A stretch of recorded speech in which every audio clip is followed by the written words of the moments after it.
আসসালামু আলাইকুম। সবাই কেমন আছেন? আশা করি সবাই ভালো আছেন। আজ আপনাদের জন্য নিয়ে এসেছি গল্পের চতুর্থ পর্ব। আশা করি গল্পটা আপনাদের ভালো লাগবে। তাহলে চলুন শুরু করা যাক। আসলে আমি বুঝতে পারিনি লাবণ্য জেগে গেছে। আমার এমন আচরণ দেখে লাবণ্য রাগে ফুঁসছে। আমি যে রাতের অন্ধকারে এভাবে রুমে প্রবেশ করে ওর সাথে এরকম করব সেটা সে কল্পনাতেও ভাবতে পারেনি। রাগে, ঘৃণায়, অপমানে চোখের কোণ বেয়ে জল গড়িয়ে পড়ছে। আমি কিছু বুঝে ওঠার আগেই হঠাৎ লাবণ্য শরীরের সমস্ত শক্তি দিয়ে আমাকে জোরে ধাক্কা মারে। আমিও টাল সামালতে না পেরে বিছানা থেকে সোজা মেঝেতে পড়ে যাই, আর সাথে সাথে আমার কপাল ঠুকে যায় সামনে থাকা টি টেবিলের কোনায়। টি টেবিলের সাথে খুব জোরেই বাড়ি খাই, সাথে সাথে ফেটে রক্ত পড়তে থাকে। আমি ব্যথায় ও যন্ত্রণায় উফ বলে কপালে হাত দিয়ে চেপে ধরি। ডিম লাইটের আলোতে তেমন বোঝা যাচ্ছে না কি হয়েছে। লাবণ্য উঠে বিছানায় বসে আমার দিকে তাকিয়ে আছে। আমি মেঝেতে গুটিসুটি মেরে বসে কপালে হাত চেপে ধরে বসে আছি। শরীরের যন্ত্রণা, তার সাথে এখন মাথার যন্ত্রণা, সব মিলিয়ে খুবই অস্বস্তিকর একটা যন্ত্রণা শিরায় শিরায় বয়ে যাচ্ছে। মনে হচ্ছে আমি এখনই জ্ঞান হারাবো। মাথাটা ঝিমঝিম করছে। লাবণ্য এবার উঠে ঘরের লাইট জ্বালিয়ে দিল। লাইট জ্বালিয়ে আমার অবস্থা দেখে ওর হাত পা কাঁপতে শুরু করলো। চোখগুলো বড় বড় গোল গোল করে আমার দিকে তাকিয়ে আছে। আমার শরীরের দিকে তাকিয়ে ভয় পেয়ে যায়। আসলে সাদা টি শার্ট পুরো লাল হয়ে গেছে। লাবণ্যর বুঝতে বাকি রইল না লাল লাল এগুলো রক্ত ছাড়া আর কিছু না। কিন্তু এত রক্ত এলো কোত্থেকে? আমি তখনও মেঝেতে বসে আছি নিচের দিকে তাকিয়ে। এবার লাবণ্য আর নিজেকে ধরে রাখতে পারলো না।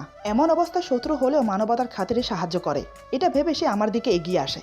আমার হাত ধরে খাটে বসিয়ে দেয়। কপাল থেকে একটু একটু রক্ত পড়ছে। হাতে পায়ে শরীরে জায়গা জায়গায় ছোট ছোট ক্ষত সৃষ্টি হয়েছে। কিন্তু কিভাবে এরকম হলো? লাবণ্যর কথা বলতে কোনো ইচ্ছে নেই আমার সাথে। আসলে ও চায় না আমার সাথে কথা বলতে, কিন্তু এমন পরিস্থিতিতে কথা বলতে বাধ্য হলো। চোখে মুখে যতই রাগ ফুটিয়ে রাখুক না কেন, কিন্তু মনে মনে সে এখনো আমাকে ভালোবাসে। তবে সেই দুর্বলতা সে সামনে আনতে চায় না। যদি আবার ঠকে, আর এমনিতেও আমার চরিত্র নিয়ে তার অনেক দ্বন্দ্ব। যে ছেলে ক্যারেক্টারলেস হয় তার উপর ভরসা করে জীবন কাটানো যায় না। যাই হোক, আমার অবস্থা থেকে লাবণ্য ঘাবড়ে যায়। সে কি করবে সেটাই বুঝতে পারছে না। কাল রাতের মতো সেই একই প্রশ্ন তার মাথায় ঘুরছে। ঘরের দরজা বন্ধ, তাহলে আমি রুমে ঢুকলাম কি করে? সেটা না হয় পরে দেখা যাবে, কিন্তু আমাকে নিয়ে এখন কি করবে সেটাই বুঝতে পারছে না। এখন আর্জেন্টলি আমাকে ডাক্তারের কাছে নিয়ে যাওয়া খুবই জরুরি। তাই সে আমাকে কিছু না বলে চলে গেল হারুনকে ডাকতে। কিছুক্ষণ দরজা ধাক্কানোর পর হারুন ঘুম ঘুম ভাব নিয়ে হাই তুলতে তুলতে দরজা খোলে। দরজা খুলেই লাবণ্যকে দেখে অবাক হয়। মাঝরাতে লাবণ্য এখানে কি করছে? অনিফার কোনো কিছু হলো না তো? হারুন ব্যস্ত হয়ে বলে, কি হয়েছে লাবণ্য? এত রাতে তুই এখানে? অনিফার কিছু হয়নি তো? লাবণ্য নিজেকে সামলিয়ে বলে, অনিফা ঠিক আছে ভাইয়া, কিন্তু আপনার বন্ধু। আর বলতে পারলো না, ওর গলা বুঝে আসলো কান্নায়। আমার কথা শুনে হারুন অতীব ব্যস্ত হয়ে বলে, অনির আবার কি হলো? কোথায় ও? আসলে হারুন জানে না রাতে আমি লাবণ্য রুমে গিয়েছি। রোশালীকে দিয়ে আসতে আসতে অনেক দেরি হয়ে যায়। ততক্ষণ আমি লাবণ্য রুমে চলে গিয়েছিলাম। তাই ও কিছুই জানে না। লাবণ্য কান্না করতে করতে বলে, আমার রুমে ওনার কোনো রকমে বলতে পারছে না, সে এতটাই ঘাবড়ে গিয়েছে। লাবণ্য রুমের কথা শুনে হারুন আর এক মিনিটও দাঁড়ালো না, দৌড়ে লাবণ্য রুমে চলে এলো। ততক্ষণে আমার কপাল থেকে রক্ত পড়া বন্ধ হয়ে গেছে। বেশি কাটা যায়নি, সামান্য কেটেছে তো তাই। কিন্তু আমার শরীরে অনেক জায়গায় কাটা ফুটেছে। কিছু বেরিয়ে গেছে, কিছু ভেঙে শরীরে বিঁধে আছে। যেমন জ্বালা করছে তেমন ব্যথাও করছে। সেখান থেকে রক্ত বের হওয়ার কারণে জামা লাল হয়ে গেছে। এটা দেখে লাবণ্য ঘাবড়ে যায়, ভেবেছে আমার কি না কি হয়েছে। এমনিতে আমি ঠিক আছি। আমি তখনও ওইভাবে বসেছিলাম। হারুন দৌড়াতে দৌড়াতে রুমে প্রবেশ করে। রুমে প্রবেশ করেই দেখে আমার এই অবস্থা। এটা দেখে সেও ঘাবড়ে যায়। হারুনের পিছনে পিছনে লাবণ্যও ছুটে এসেছে। হারুন আমার কাছে এসে আমার কাঁধে হাত রেখে বলে, কি রে, কি হয়েছে তোর? এই অবস্থা হলো কি করে? কিভাবে হলো? হারুনকে ব্যস্ত হতে দেখে আমি বললাম, আরে এত ব্যস্ত হওয়ার মতো কিছু হয়নি, আমি ঠিক আছি। হারুন উত্তেজিত হয়ে বলে, কোথায় ঠিক আছিস তুই? পুরো শরীর রক্তাক্ত হয়ে আছে, কপাল কেটে গেছে। এর মাঝেও তুই বলছিস ঠিক আছিস? চল ডাক্তারের কাছে। আমি বললাম, ডাক্তারের কাছে যেতে হবে না, ডাক্তারের কাছে যাওয়ার মতো কিছুই হয়নি। ঘরে ফাস্টিং বক্স আছে, যদি থাকে নিয়ে আয়, ওতেই হবে। হারুন আমার কথা মতো দৌড়ে গিয়ে ফাস্টিং বক্স নিয়ে এলো। লাবণ্য তখনও দরজার কাছে দাঁড়িয়ে আমার দিকে তাকিয়ে আছে, কিন্তু মুখে একটা কথাও বলছে না। আমি চুপচাপ বসে আছি। হারুন আসতে আমি শার্টের বোতাম খুলতে লাগলাম। বোতাম খুলতে শরীরে ছোট ছোট ক্ষত ওদের চোখে পড়লো।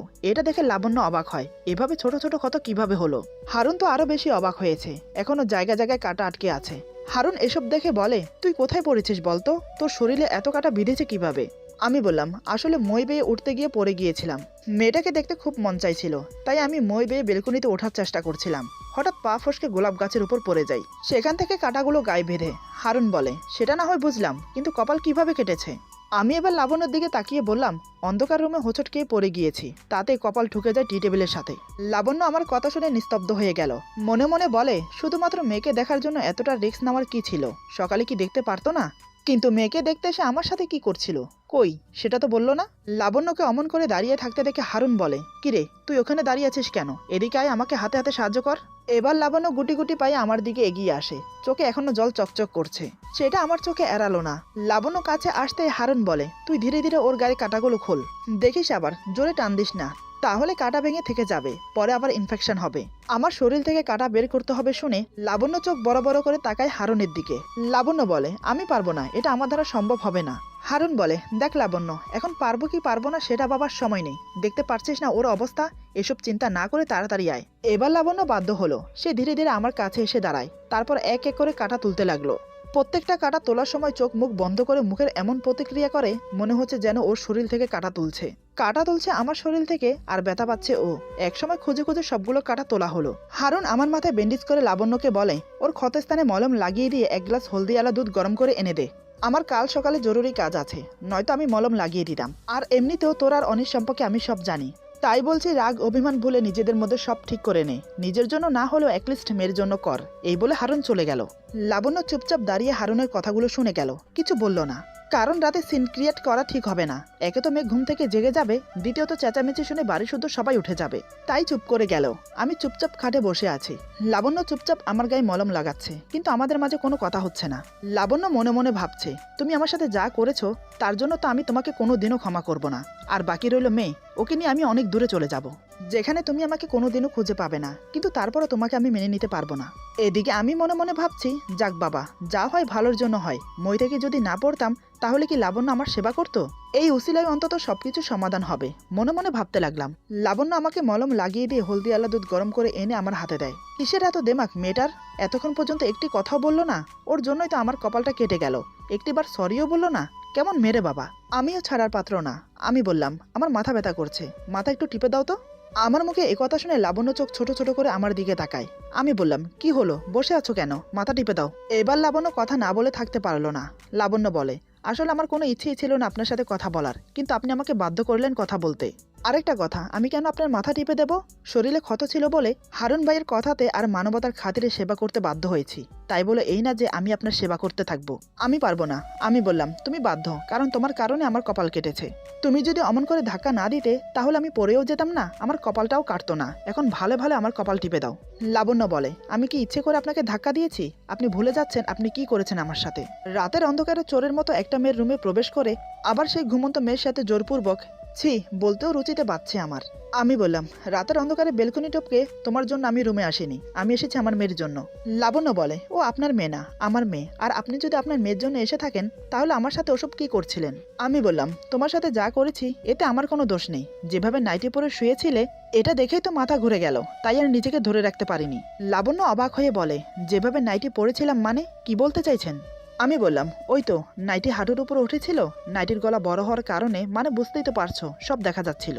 কথাগুলো আমি ওর বুকের দিকে তাকিয়ে বললাম। আমার দৃষ্টি অনুকরণ করে লাবণ্য নিজের বুকের দিকে তাকায়, দেখে সত্যি গলা অনেক বড়, তার জন্য অধিকাংশ অংশ বেরিয়ে আছে, আর সে অন্যও পরেনি। হঠাৎ সে দু হাতে বুক ঢেকে বলে, ছি, আপনার নজর এত খারাপ, জানতাম না। আমি মুচকি এসে বললাম, তুমি এমন আচরণ করছো যেন আমি পরপুরুষ, আমার সাথে কোনোদিন তোমার কোনো সম্পর্কই ছিল না, এমন ভাব করছো যেন তোমার সাথে আমার আজকেই পরিচয়। লাবণ্য বলে, হ্যাঁ এটা সত্যি যে একসময় আপনার সাথে আমার একটা সম্পর্ক ছিল, সেটা অতীত, কিন্তু বর্তমান আপনার সাথে আমার কোনো সম্পর্ক নেই, তাই আমার জন্য আপনি এখন একটা পরপুরুষ। আগেও ছিলেন পরপুরুষ, কিন্তু বুঝতে পারিনি আমি আপনার মনের অভিসন্ধি। বিশ্বাস করেছিলাম অন্ধের মতো আপনাকে, মন প্রাণ উজাড় করে ভালোবেসেছিলাম। আপনাকে খুশি রাখতে আপনার ওই মুখের হাসির জন্য নিজের সর্বোচ্চ উজাড় করে দিয়েছিলাম, কিন্তু তার বদলে কি পেলাম? কি দিয়েছেন আপনি আমাকে বলুন তো? একরাশ দুঃখ, কষ্ট, যন্ত্রণা, এছাড়া কি দিতে পেরেছেন আপনি বলুন তো? আমি বললাম, দিয়েছি তো, পৃথিবীর সবচেয়ে বড় অমূল্য সম্পদ দিয়েছি তোমাকে, যেটা পাওয়ার জন্য এমনও অনেক মানুষ আছে যুগ যুগ অপেক্ষা করছে।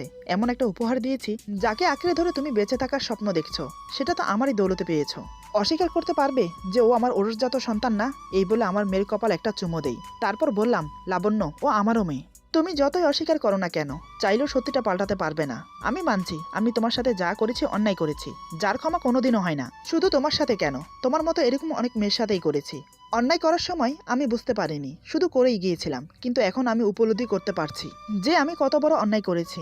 আমি চাইলেও কোনো কিছু আগের মতো করতে পারবো না, কিন্তু আমি নিজেকে শুধরাতে চাই, এসব থেকে বেরিয়ে আসতে চাই। আমাকে একটা সুযোগ দাও। লাবণ্য বলে, কি বলতে চাইছেন আপনি? কিসের সুযোগ দেব আপনাকে? আর আপনার মতলব কি সেটা বলুন তো? এতগুলো কথা আমাকেই বা কেন শোনাচ্ছেন? আমি বললাম, তুমি কি সত্যিই বুঝতে পারছো না আমি কি বলতে চাই বা আমি কি চাই? লাবণ্য বলে, না, বুঝতে পারছি না, ক্লিয়ারভাবে বলুন কি বলতে চান। আমি বললাম, আমি চাই তোমাকে বিয়ে করতে। দেখো, আমি কথা দিচ্ছি, আমি ভালো হয়ে যাব। তুমি যা বলবে আমি তাই শুনবো, যেভাবে বলবে সেভাবে চলবো। কথা দিচ্ছি, আমি তোমাকে ঠকাবো না, তোমার প্রাপ্য সম্মানটুকু দেব। আমরা মেয়ের দিকে তাকিয়ে না হয় সবকিছু ভুলে নতুন করে শুরু করি। লাবণ্য বলে, আপনার এই ফালতু লেকচার না আপনার কাছেই রাখুন। দ্বিতীয়বার আমাকে শোনাতে আসবেন না। আপনি নিজেকে শোধরাবেন, এটাও কি আমাকে বিশ্বাস করতে হবে? আপনার মতো একটা চরিত্রহীন মানুষ নিজেকে পাল্টাবে, এটা তো কখনোই হতে পারে না। যে পুরুষ হাজার নারীর আসক্ত, সে কোনোদিনও এক নারীকে আঁকড়ে ধরে থাকতে পারে না। তার প্রমাণ তো গতকাল সকালেই পেলাম। অন্য একটা মেয়ের গলা জড়িয়ে গায়ে গা ঘেঁষে দাঁড়িয়েছিলেন। নিজের চোখেই তো দেখলাম। অস্বীকার করতে পারবেন? আপনি নিজেকে শুধরাতে পারবেন না। তাই বলছি, আমাদের পিছু ছেড়ে দিন, আমাদের মতো করে বাঁচতে দিন। আমি বললাম, আমি মেয়েটির গলা জড়িয়ে ধরিনি, সে আমার গলা জড়িয়ে ধরে গা ঘেঁষে দাঁড়িয়েছিল। লাবণ্য, তুমি হয়তো একটা কথা জানো না, কাল যে মেয়েটি আমার গলা জড়িয়ে ধরেছিল তার সাথে আমার এঙ্গেজমেন্ট হয়েছে। মানে ও আমার বাগদত্তা, নাম রোশালি। আমার কথা শুনে লাবণ্য অবাক হয়ে আমার দিকে তাকিয়ে থাকে। সে আমার দিকে তাকিয়ে মনে মনে বলে, তার মানে ওই মেয়েটা ওর বাগদত্তা, ওই মেয়েটাকে ও বিয়ে করছে। তাহলে আমাকে স্বপ্ন দেখাতে এসেছে কেন? আমাকে নিয়ে আবার কোন গেম খেলতে চাইছে ও? লাবণ্য বলে, ও তাহলে ওই মেয়ের কপাল পুড়তে চলেছে। বেচারি জানেও না কেমন ছেলের সাথে ওর বিয়ে হচ্ছে।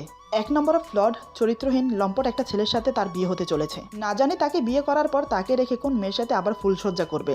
বেচারি সারা জীবন চোখের পানি ফেলবে। আমি বললাম, তুমি ঠিক কথাই বলেছ, তোমার কথা যথাযথ যুক্তি আছে। প্রথমে বলে রাখি, সে আমার সম্পর্কে A to Z সব জানে। কাল রাতে আমি ওকে সব খুলে বলেছি। আগে বলিনি কারণ বলার প্রয়োজন মনে করিনি, কিন্তু এখন বলতে বাধ্য হয়েছি। কেন বলতে বাধ্য হয়েছি সেটা তোমাকে পরে বোঝাবো। তবে একমাত্র তোমার কথা ছাড়া আমি ওকে সব বলেছি। কিন্তু একটা মজার বিষয় কি জানো? এত কিছু জানার পরেও সে আমাকে বিয়ে করতে রাজি। তুমি হয়তো ভাবছো এটা কিভাবে হতে পারে, সেটা না হয় তোমাকে আমি পরে বুঝিয়ে বলছি। লাবণ্য বলে, সবার কথা বললেন, আমার কথা বললেন না কেন? আমার কথা বলতে কি বিবেকে বেঁধেছিল? আমি বললাম, তোমার কথা বলিনি কারণ আমি ভেবেছি আমার বিষয়ে যা বলেছি তা শোনার পর সে আমাকে ছেড়ে দেবে। কিন্তু না, সে আমার কথা বিশ্বাসই করলো না। আমার সাথে হারুন আর হিনা ছিল, ওরা বলার পর বিশ্বাস করে। তবে বিশ্বাস করেও কি লাভ হলো বলো? সে তো সব কথা শুনে সেটা অতীত ভেবে উড়িয়ে দিয়েছে। তার জন্য এগুলো কোনো ম্যাটার রাখে না। যাই হোক, এই বিয়ে ভাঙার জন্য আমার লাস্ট অপশন ছিলে তুমি। বিয়ে ভাঙার কথা শুনে লাবণ্য অবাক হয়ে তাকিয়ে থাকে আমার দিকে। আমি কেন বিয়ে ভাঙতে চাইছি সেটা ওর মাথায় আসছে না। আমি ওর মুখের ভাব বুঝতে পেরে বললাম, তুমি আগে আমার সম্পূর্ণ কথা শোনো, তারপর তোমার প্রতিটা কথার উত্তর দিচ্ছি আমি। সব আমি তোমাকে পরে বুঝিয়ে বলবো। যখন আমি রোশালীকে তোমার কথা বললাম, এমনকি আমাদের মেয়ে অনিফার কথা বললাম, তখন সে কিছুক্ষণের জন্য নিস্তব্ধ হয়ে যায়, ভাবনায় ডুবে যায় কি করবে বা কি করা উচিত। তখনও পর্যন্ত আমি তাকে বলিনি যে আমি তাকে বিয়ে করতে চাই না। অনেকক্ষণ ভেবে নিয়ে সে সিদ্ধান্ত নিল সে আমাকে বিয়ে করবে, এমনকি অনিফাকেও নিজের মেয়ের মতো স্নেহ করবে। এই সিদ্ধান্ত নিতে সে বাধ্য হয়েছে এজন্য কারণ আমি তাকে বলেছি অনিফা আমার মেয়ে, অনিফাকে আমার চাই। আমি আমার সন্তানকে কোনো পরিস্থিতিতে দূরে রাখতে চাই না। তাই সে সিদ্ধান্ত নেয় অনিফাকে সে আমাদের সাথে নিয়ে যাবে। আমার কথা শুনে লাবণ্য বিস্ফারিত চোখে আমার দিকে তাকিয়ে আছে। চোখে মুখে অবিরাম রাগ ফুটে উঠেছে। চোখ দুটো রাগে লাল হয়ে উঠেছে। চোখ থেকে যদি আগুন নিগ্রত হতো তাহলে হয়তো আমাকে ঝলসে দিত। হঠাৎ ফট করে উঠে এসে আমার কলার চেপে ধরে বলে, সাহস কি করে হয় আমার মেয়েকে আমার থেকে নিয়ে যাওয়ার কথা মাথায় আনার? খুন করে ফেলবো আমি। ও শুধু আমার মেয়ে, ওকে আমি কাউকে নিয়ে যেতে দেব না। লাবণ্যর এমন আচরণ স্বাভাবিক, ওর আচরণে আমি কিচ্ছু মনে করিনি। কোনো মা চায় না নিজের সন্তানকে কাউকে দিতে, ওর কষ্টটা আমি বুঝতে পারছি। লাবণ্য কথাগুলো বলে কান্না করে দেয়। সে কান্না করতে করতে আমার বুকে মাথা ঠেকিয়ে বলে, দোহাই আপনার, আমার মেয়েকে আমার কাছ থেকে নিয়ে যাবেন না। আমি ওকে ছাড়া মরে যাব, ওকে ছাড়া আমি বাঁচবো না। আমি ওর মাথা বুকের সাথে চেপে ধরে বললাম, আরে তুমি কান্না করছো কেন? তুমি আমার সম্পূর্ণ কথা না শুনেই কান্না করে দিলে। তুমি কি ভাবছো রোশালী যা বলবে আমি তাই শুনবো? কি করে ভাবলে তুমি যে আমি আমার মেয়েকে তোমার কাছ থেকে ছিনিয়ে নেব? এমনিতেও তুমি আমার জন্য অনেক কষ্ট পেয়েছো, আমি আর চাই না তোমাকে কষ্ট দিতে, তাই তো আমি ওকে না করে দিয়েছি। এবার লাবণ্য আমার বুক থেকে মাথা তুলে বলে, সত্যি বলছেন তো আপনি? আমি বললাম, হ্যাঁ সত্যি বলছি। আমি ওকে বলেছি আমি ওকে বিয়ে করতে পারবো না। কেন জানো? শুধুমাত্র তোমার জন্য। তুমি আমার বাচ্চার মা, তোমাকে এভাবে কষ্ট পেতে আমি দেখতে পারবো না। আমার মেয়ে আমার পরিচয় না বেচে জারজ সন্তানের পরিচয় বাঁচুক, আমি জীবিত থাকতে এটা কখনোই হতে দেব না। লাবণ্য, অনিফা আমার মেয়ে, ইনফ্যাক্ট আমাদের দুজনের সন্তান ও। ওকে আমরা দুজন মিলে মানুষ করব। প্লিজ লাবণ্য, অতীতে যা হয়েছে সব ভুলে গিয়ে নতুন করে শুরু করি না, চলো। এতক্ষণে মনে হয় লাবণ্যর হোঁশ ফিরল। সে যে আমার কলার চেপে ধরে আমার বুকে মাথা ঠেকিয়ে আছে সেটা তার মনেই নেই। হঠাৎ সে আমাকে ছেড়ে দিয়ে দূরে সরে বসে, চোখে মুখে রাগ ফুটিয়ে বলে, এটা কখনোই সম্ভব না। আমি আপনাকে বিয়ে করতে পারবো না। আপনি যা করেছেন আমার সাথে সেটা ভোলারও না। আমি বললাম, কিন্তু কেন লাবণ্য? কেন আমরা সবকিছু ভুলে গিয়ে নতুন করে শুরু করতে পারি না? তুমি কি চাও না তোমার মেয়ে তার বাবার পরিচয় বড় হোক? লাবণ্য বলে, হ্যাঁ চাই, কিন্তু আপনার মতো একজন জঘন্য, নিকৃষ্ট, চরিত্রহীন মানুষের পরিচয়ে আমি আমার মেয়েকে বড় করতে চাই না। আমি চাই না আপনার মতো একটা মানুষের ছায়া আমার মেয়ের উপর পড়ুক। আপনার সাথে সাথে আপনার ছায়াও দূষিত। তাই আমি আপনার কাছে অনুরোধ করব, আমাদের থেকে দূরত্ব রাখুন। আপনার যখন এঙ্গেজমেন্ট হয়েই গেছে তখন তাকে বিয়ে করে নতুন সংসার করুন। তার থেকে না হয় একটা নয়, দরকার পড়ে তো 1 দর্জন বাচ্চা নিয়ে নেবেন, তখন আর নিজের সন্তানের অভাব থাকবে না। কিন্তু আমার অনুরোধ, আমার মেয়ের পিছু ছেড়ে দিন। না, এ দেখছি সোজা কথাই শুনবে না।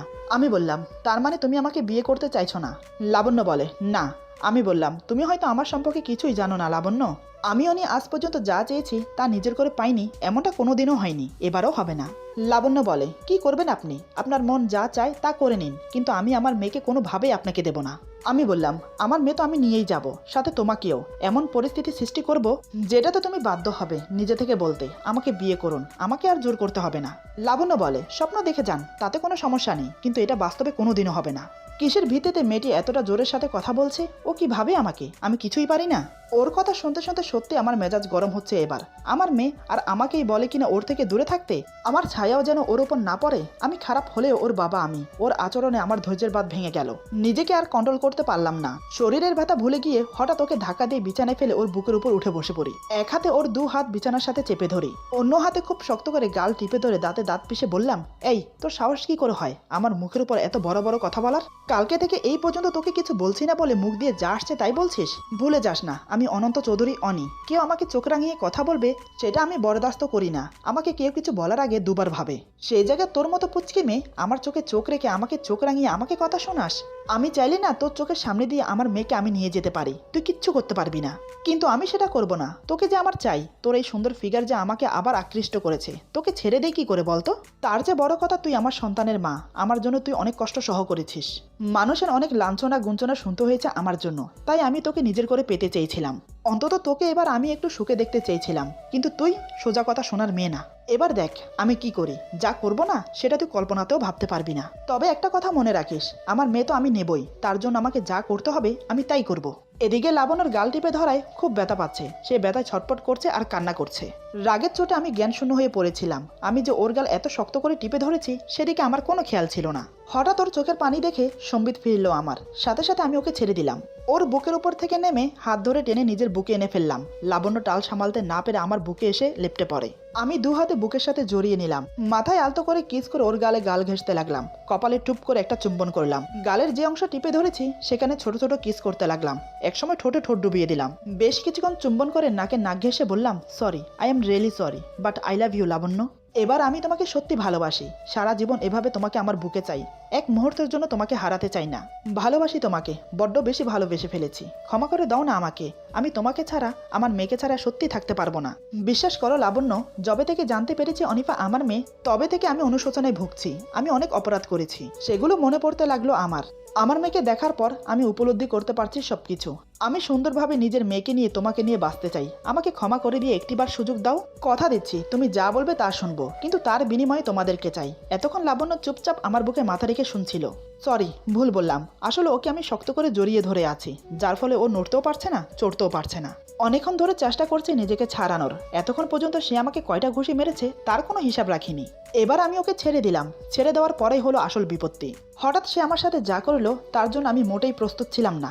ভাবতে পারিনি ও হঠাৎ আমার সাথে এরকম করবে। এত সুন্দর করে বোঝানোর পরেও এসব করার মানে ছিল না।